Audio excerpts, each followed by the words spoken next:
Ang susunod na programa ay rated PG. Patnubay at gabay ng magulang ay kailangan sa mga batang manonood. Pinahihirapan nga nito ni Harry etong si Tonyo dahil pilit nitong tinatanong kung sino nga ba ang boss nito. Ngunit kahit anong pilit ang gawin ni Harry, hindi talaga mapaamin nito dahil napakalaki ng takot nito ni Tonyo kay Soledad dahil binalaan nga siya nito na sa oras na ibuko niya.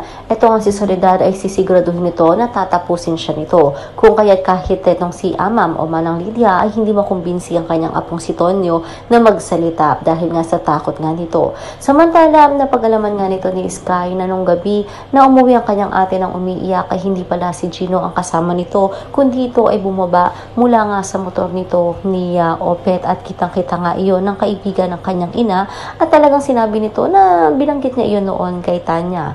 Samantala dumating na nga ang ama ni Poch at mabivideohan ito ni Tim at Roxy kung kahit gagamitin ito ni Sky laban kay Poch at nakipagkita siya dito nung gabing iyon. Sinabi nga nito ni Sky na kapag hindi nagsalita itong si Poch ay sisiguraduhin niya na grand reunion ng magamang ito sa loob ng kulungan. So ito na nga ba ang pagkakataon upang malaman ni Sky kung ano nga ba ang kinalaman nila Poch, Gino, Z at ito nga buong grupo nila sa pagkawala nga nito ni Luna at ano nga ba ang katotohanan na pinakahihintay natin noong gabing iyon.